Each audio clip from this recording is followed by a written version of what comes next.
오늘은 본문 말씀 가지고 대통령은 누가 세우는가라는 제목을 함께 말씀을 나누는데, 여러분들이 이 말씀을 한번 잘 들어봐 주시면 감사하겠습니다. 근데 제가 오늘 부담이 되는 것은 일부 예배 때에 우리 유초등부 아이가 엄마 따라 예배를 드렸어요. 아직 유초등부 예배는 11시 이때 드리니까는 갈 데가 없어서 엄마하고 예배 드렸는데, 예배 마치고 와서 이 아이가 저보고 목사님, 오늘 목사님 설교가 엉엉엉 했어요 라고 하더라고요. 그래서 저는 은혜 받았던 줄 알았는데 이 아이가 하는 말이 뭐라고 했더니 오늘 목사님 설교가 너무 재미없었어요. 그래서 제가 사실 지금 부담이 확 되는 거예요. 저는 그 아이가 목사님 설교 오늘 너무 은혜로웠어요 그럴 줄 알고 기대했는데, 아이가 처음에는 목사님 설교가 엉엉엉 해가지고 못 들어가 다시 뭐라고 했더니만은 너무 재미없었대요. 너무 재미없었대요. 여러분 미리 제가 말씀드리는 겁니다. 오늘 설교는 뭐라고요? 너무 재미없을 겁니다. 하지만 그 입에 쓴 보약이 뭐라고요? 몸에는 유익한 것처럼 너무 재미없는 말씀이지만 여러분들이 잘 경청해 주시기를 주의 이름으로 부탁드립니다. 우리는 저기 보이는 창문을 통해서 밖에 있는 세상을 바라봅니다. 그래서 창문을 통해서 보이는 세상이 진짜 우리가 살아가는 세상이잖아요. 이와 같이 성도들이 세상을 보는 창이 뭐냐면 그것은 바로 성경입니다. 성도들은 이 세상을 바라볼 때 이 성경이라는 창을 통해서 세상을 바라봐야 진짜 이 세상이 어떤 곳인지를 알 수가 있습니다. 성경을 통해서 세상을 바라보면 지금 이 세상에 일어나고 있는 그 모든 일들은 하나님의 뜻 가운데 이루어진다는 것을 우리가 발견하게 됩니다. 이 세상에 일어나고 있는 그 모든 일들이 하나님의 뜻 가운데 일어난다는 것을 가리켜서 신학 용어로는 하나님의 섭리라고 합니다. 그럼 따라해 볼까요? 하나님의 섭리. 하나님의 섭리란 것은 이 세상에 일어나고 있는 모든 일들이 하나님의 뜻 가운데 일어난다는 겁니다. 하나님의 허락 없이는 어떤 일도 일어나지 않는다는 거예요. 그래서 하나님의 섭리를 하이델베르그 요리문답에서는 이렇게 말씀하고 있습니다.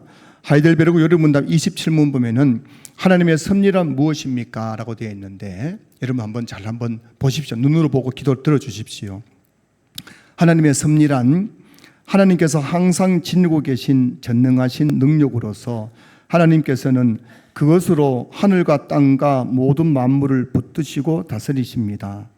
따라서 꽃잎과 풀잎, 비와 가뭄, 풍년, 흉년, 양식과 음료, 건강과 질병, 번영과 궁핍, 이 모든 것들이 사실상 우연히 다가오는 것이 아니라 그의 자애로운 손길로부터 오는 것입니다.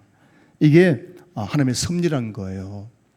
하나님의 섭리가 뭐냐면은 하나님께서 항상 가지고 계신 전능하신 능력으로서 하나님께서 지금도 하늘과 땅과 모든 만물을 붙들고 계시고 지금도 다스리고 계신다는 겁니다. 여러분, 지금 이 세상을 하나님께서 붙잡으시고 다스리고 계신 거예요. 그래서 이 세상에 일어나고 있는 일 중에서 단 하나도 우연이 있어요, 없어요? 여러분들이 신앙교회에 이렇게 오신 것이 우연입니까? 아니란 것입니다. 모든 것이 그의 자유로운 손길로부터 일어나고 있는 사건들인 거예요. 그래서 여러분, 우리가 성경을 통해서 세상을 바라보지 않으면은 이 세상은 온통 그 사람들이 자기 마음대로 이 세상을 움직이는 것처럼 보입니다.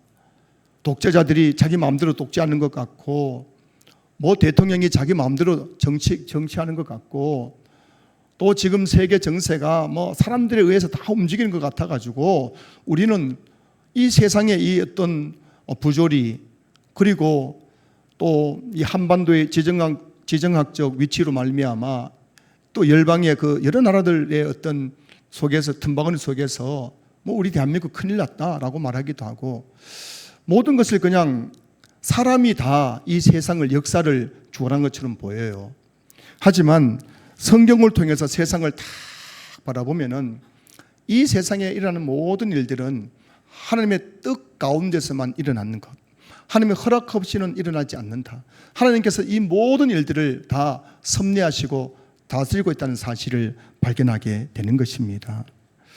그래서 여러분, 예수님은 하나님의 섭리에 대해서 이렇게 말씀하셨어요. 마태복음 10장 29절입니다.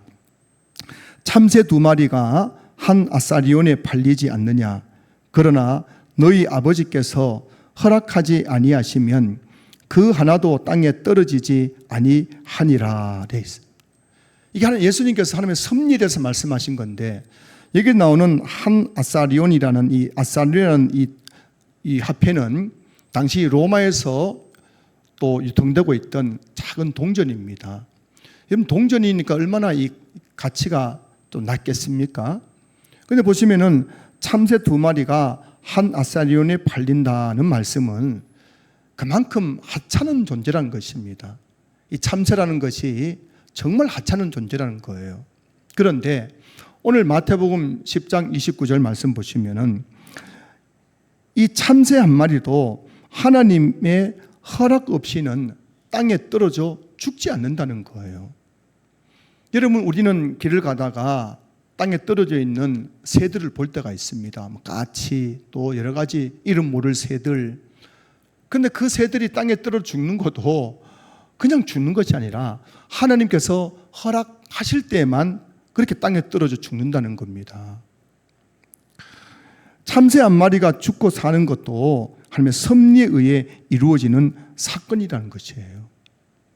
자, 그러니 여러분, 오늘 저와 여러분들이 6.3 대통령 선거를 마치고 첫 번째 맞이하는 주일입니다.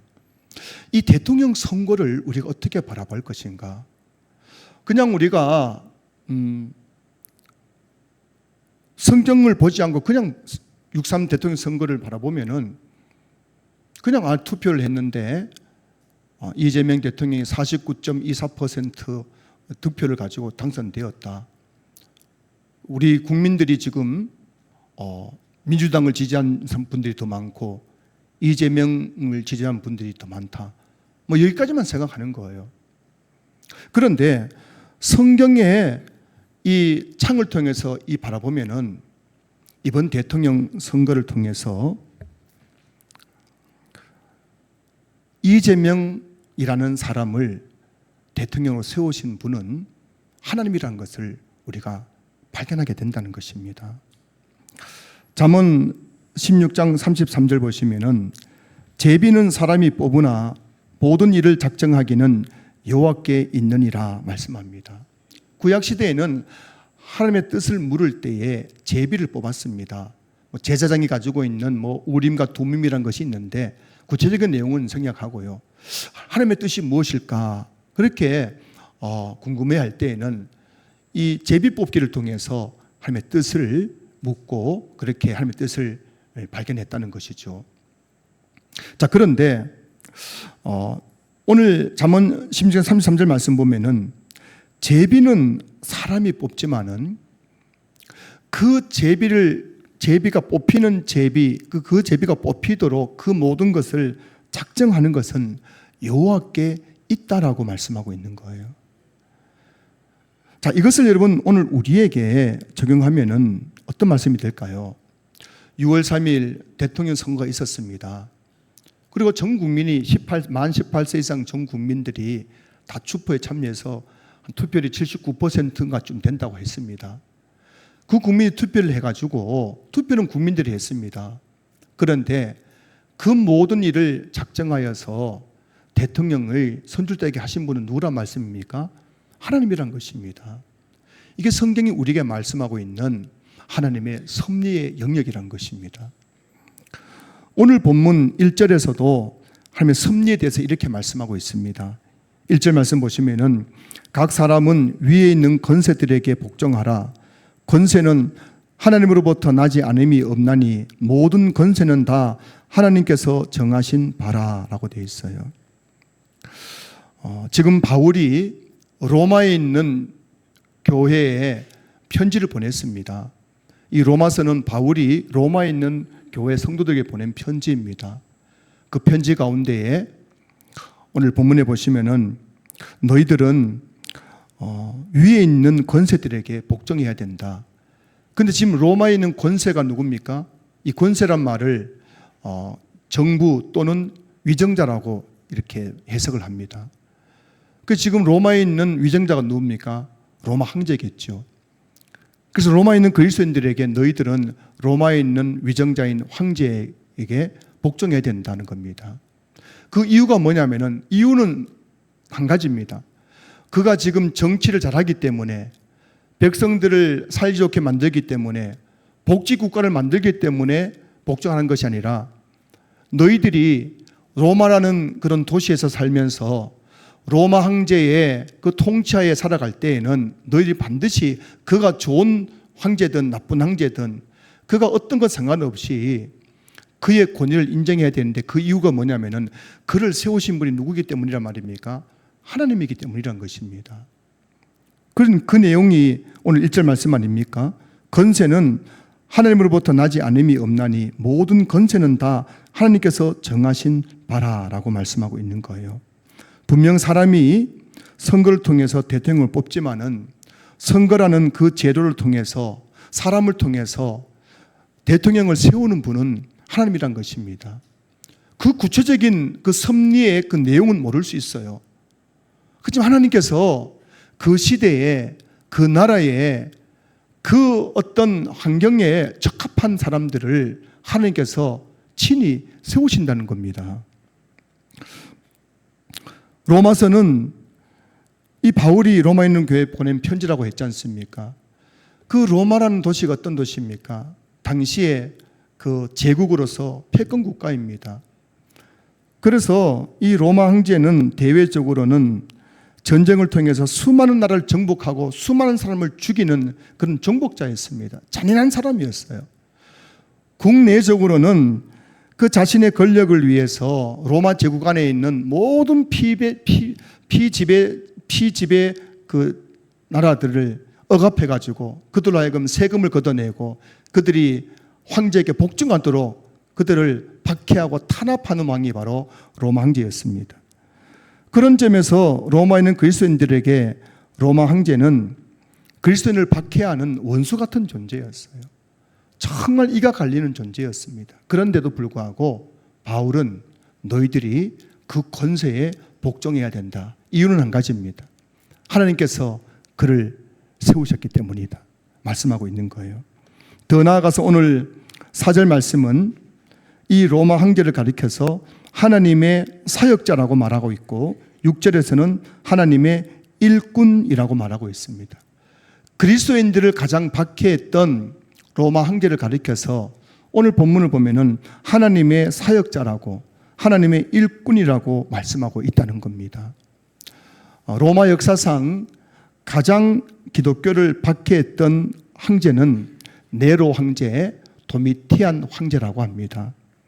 이 두 황제가 집권할 당시에 기독교는 너무너무 박해를 당했습니다. 수많은 그리스도인들이 고문을 당하고 또 죽임을 당해야만 했습니다. 그래서 그 당시에 이 네로 황제 당시에 이 그리스도인들은 땅속으로 들어가 가지고 지하 도시를 만들었지 않습니까? 그게 지금 또 우리가 성교를 가면은 꼭 한번 방문한 곳 아닙니까? 지하 도시. 얼마나 박해가 심했든지 땅속으로 다 숨어 들어간 거예요. 자, 그런데 하나님의 섭리의 관점에서 바라보면은 이 네로 황제 같은 이 너무 잔인한 황제, 도미티안 황제 같은 이 너무너무 잔인한 황제조차도 하나님의 사역자, 하나님의 일꾼으로 하나님께 쓰임받았다는 것입니다. 무슨 말이냐면은 하나님은 네로 황제, 도미티안 황제 같은 이 악한 사람을 통해서라도 하나님의 구속사라는 섭리를 이루어 가셨다는 것입니다. BC 586년 남유다는 바벨론에 의해서 멸망당했죠. 그 당시 남유다를 멸망시킨 바벨론 왕은 느부갓네살 왕입니다. 느부갓네살 왕이 어떤 일을 했습니까? 예루살렘을 완전히 멸망시켰습니다. 성전을 불태우고 성벽을 허물고 그 예루살렘에 있는 왕족, 귀족들 모든 사람들을 포로로 끌고 갔습니다. 예루살렘에 남아있는 것은 1000명계급밖에 없었어요. 모든 사람들 다 포로로 끌고 가고 너무너무 잔인했던 왕이 느부갓네살 왕이었습니다. 그런데 이렇게 잔인했던 느부갓네살 왕에 대해서 성경은 어떻게 말씀하고 있을까요?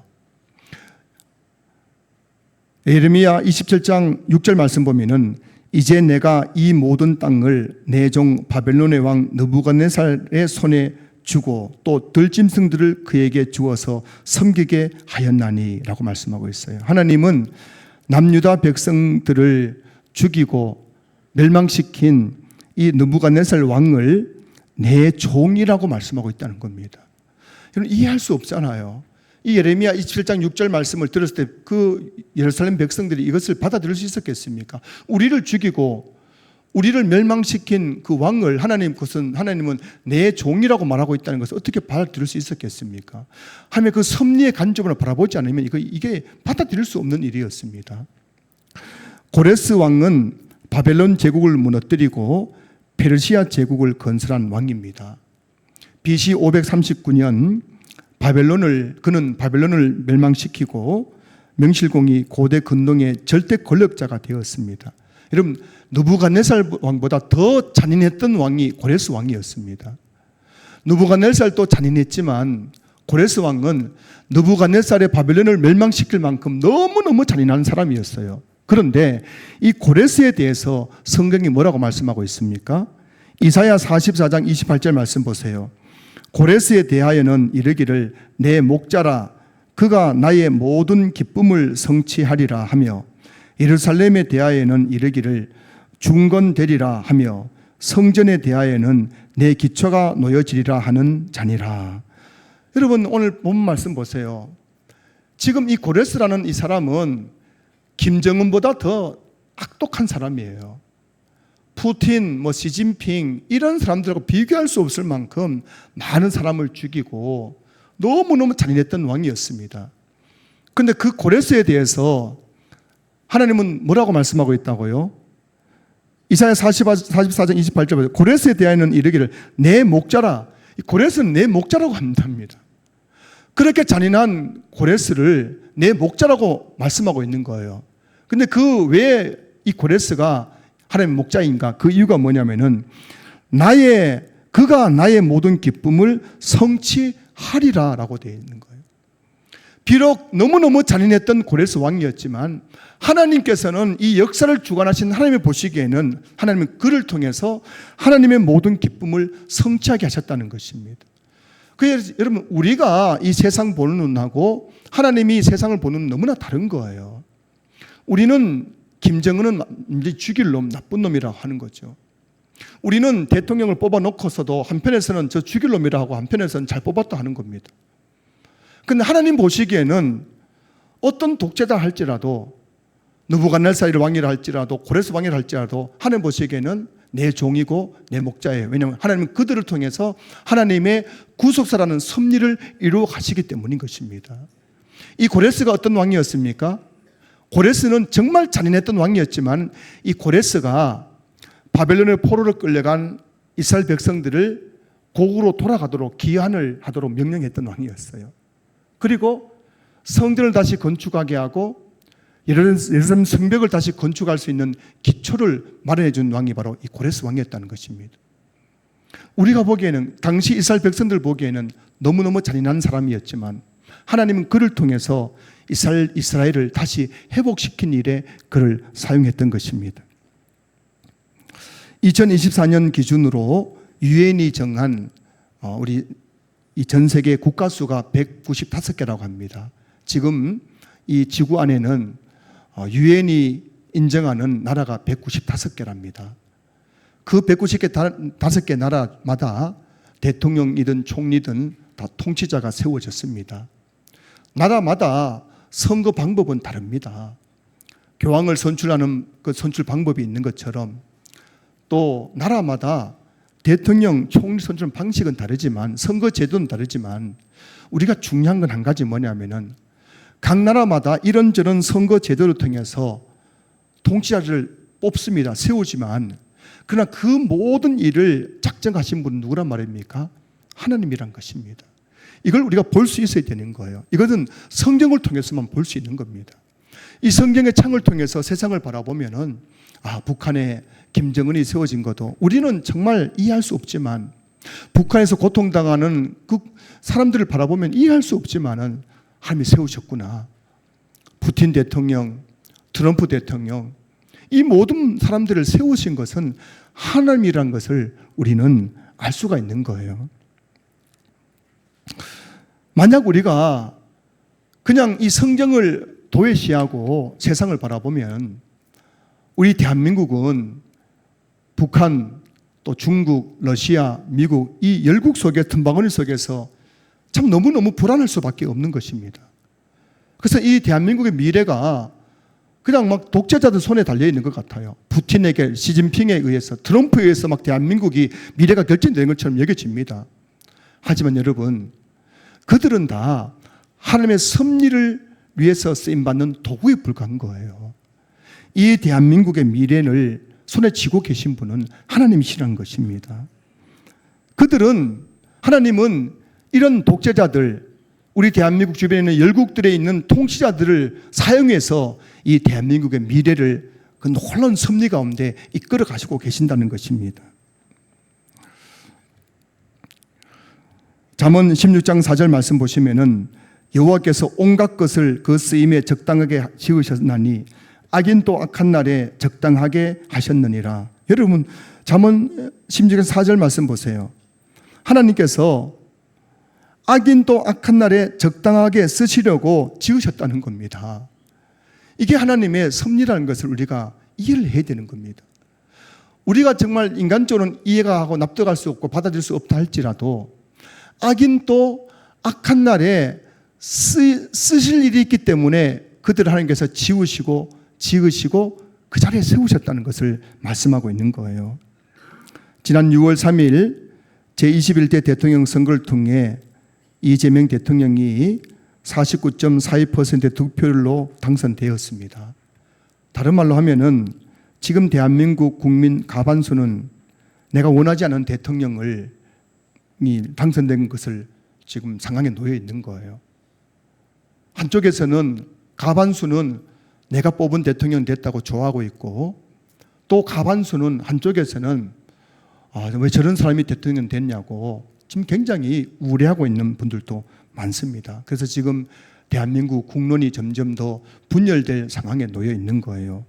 오늘 이 자리에 계신 여러분 중에도 이재명 대통령을 아마 투표하신 분도 계실 것이고 또 그렇지 않은 분도 계실 것입니다.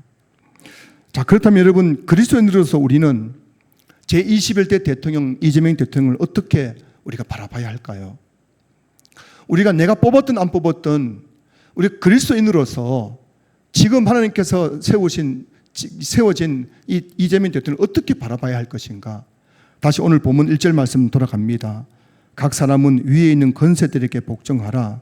권세는 하나님으로부터 나지 않음이 없나니 모든 권세는 다 하나님께서 정하신 바라. 여러분, 우리는 하나님의 섭리의 관점에서 대통령을 바라볼 수 있어야 됩니다. 이번 대통령 선거를 통해 선출된 이재명 대통령은 국민이 투표했지만은 그를 대통령으로 세우신 분은 하나님이라는 사실을 우리 모두가 인정해야 된다는 것입니다. 내가 지지했든 지지하지 않았든 분명한 사실은 그를 세우신 분은 하나님이십니다. 지금 한국교회가 해야 될 일은 하나님의 섭리를 우리가 정말 섭리의 관점으로 지금 대한민국 정치를 바라봐야 되는 거예요.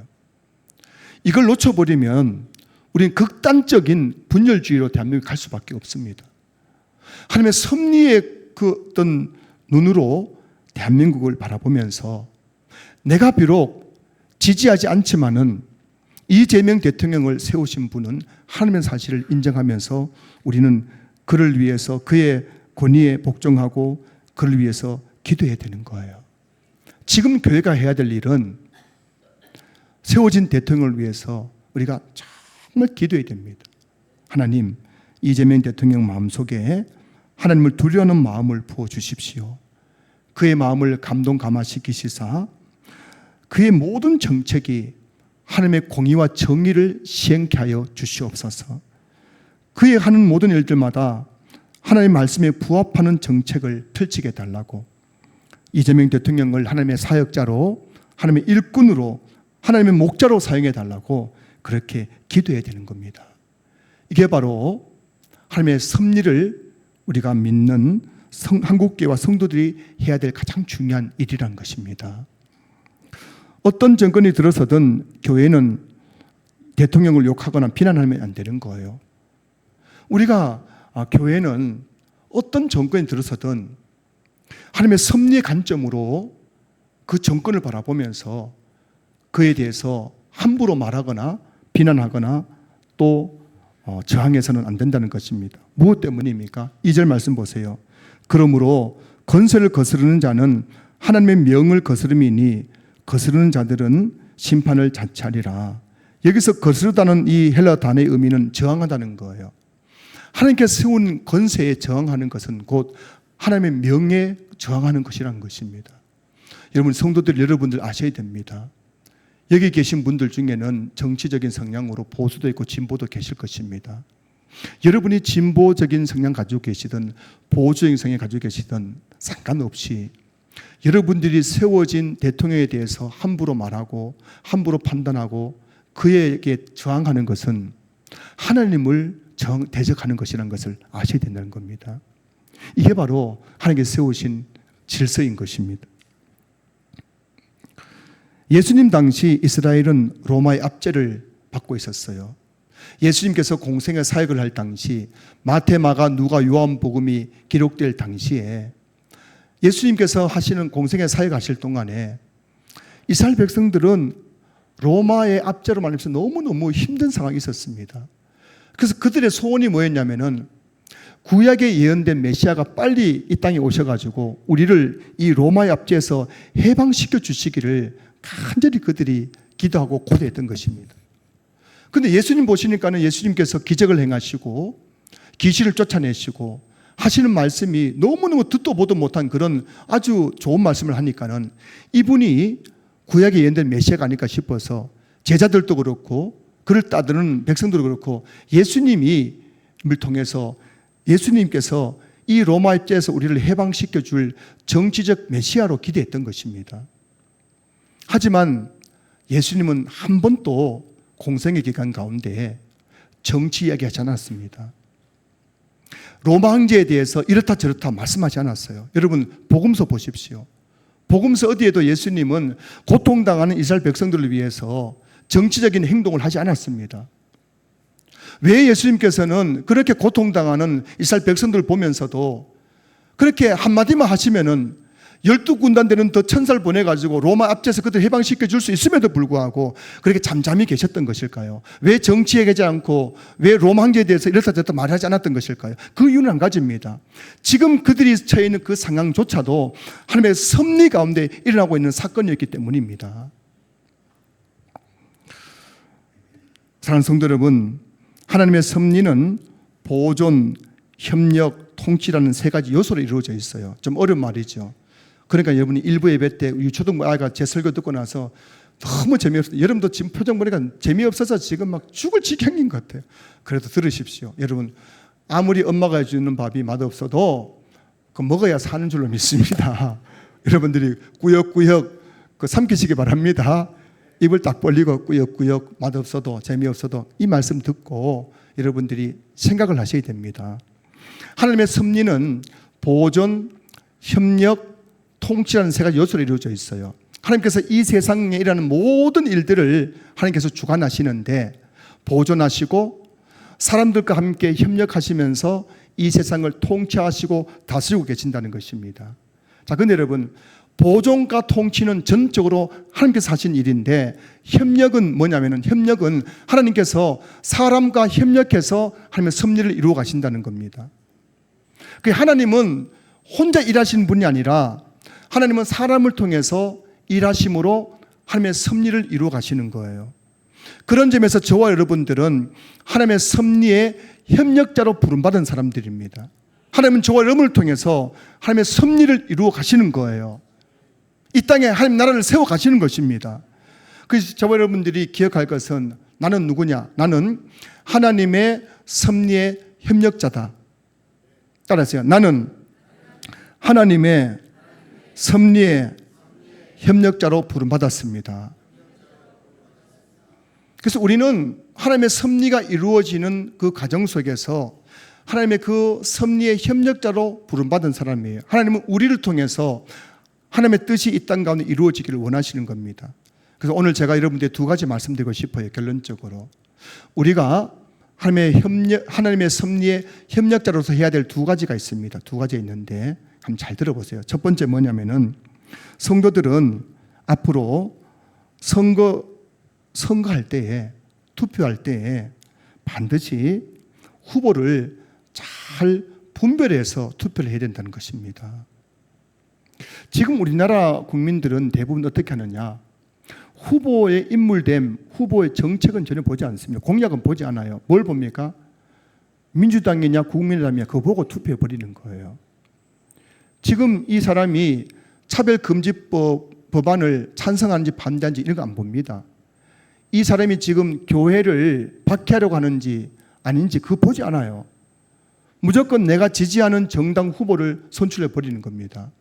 근데 여러분, 오늘 우리가 하느님의 섭리의 협력자로서 해야 될 일이 뭐냐면은 앞으로 우리가 투표할 때는 반드시 하나님 말씀으로 후보를 분별해야 되는 겁니다. 이 후보의 정치 철학이, 이 후보의 살아온 지금까지의 삶이, 이 후보의 선거 공약이 하나님 말씀에 부합하는가 아닌가를 보고 나서 그 후보를 선출해야 되는 거예요. 그냥 당만 보고 무조건 내가 지지한 당이기 때문에 투표해 버리면은 우리나라는 정말 어려움을 당하게 된다는 걸 아셔야 됩니다.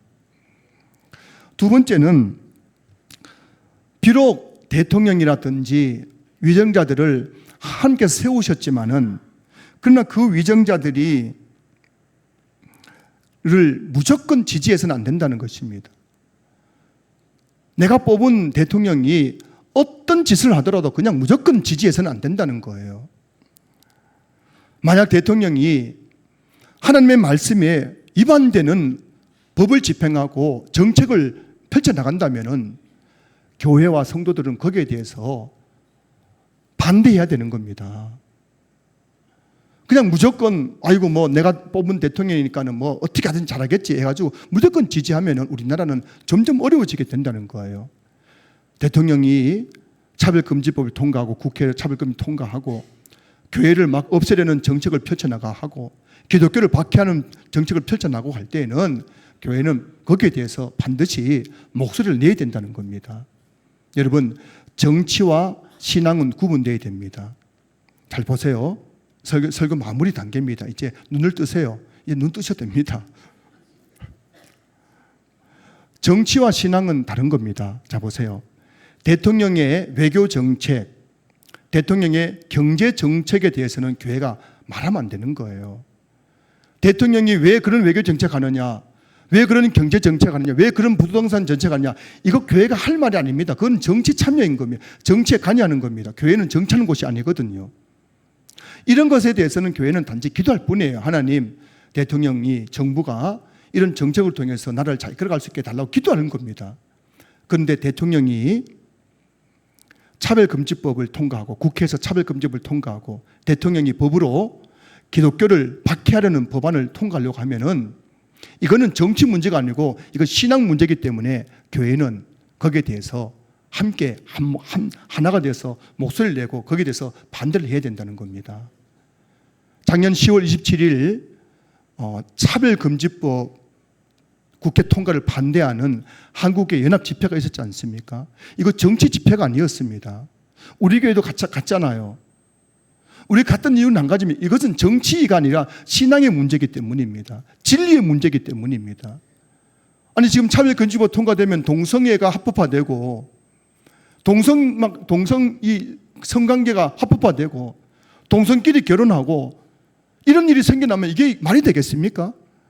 그거는 진리 문제이기 때문에 우리 한국교회가 하나가 되어서 그곳에 모여가지고 뭐 구호를 외친 것이 아니라 예배 드렸던 것입니다. 사랑하는 성도 여러분, 오늘 우리가 하나님의 섭리의 협력자로서 우리가 해야 될 두 가지 있는 거예요. 여러분, 투표할 때 제발 그 후보의 인물됨, 인간됨, 그 후보의 살아온 삶, 그 후보의 정치 철학, 정책을 보면서 여러분들이 기독교에 부합한 인물을 여러분들이 투표해야 된다는 걸 잊지 마십시오. 두 번째는 비록 선출된 대통령이지만, 내가 뽑은 대통령이지만 그가 이 진리의 문제 앞에서 잘못할 때는 교회와 성도들은 목소리를 내야 된다는 걸 아셔야 됩니다. 우리 교회도 앞으로 그래 할 겁니다. 정치 이야기 하지 않습니다. 저는 정치 이야기 하지 않습니다. 저보고 자꾸 빨간색이냐 파란색이냐 물어보는데 그거 여러분 중요하지 않습니다. 다만 지금 정부가, 대통령이, 국회의원들이 국회에서 진리의 문제에 대해서 잘못하고 있을 때는 우리는 제가 이야기할 겁니다. 거기서 우리가 하나가 되어야 된다는 것입니다. 말씀을 마무리하겠습니다. 사랑하는 성도 여러분, 성경은 우리에게 분명히 말씀하고 있습니다.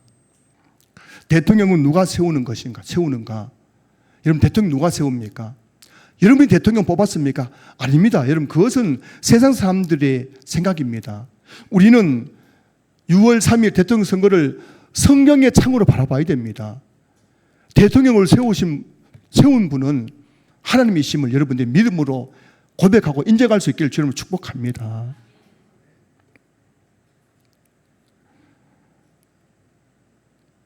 지금 벌써부터 지금 막 대통령에 대해서 한쪽에서는 막 탄핵시켜야 된다는 말이 나오고 있고요.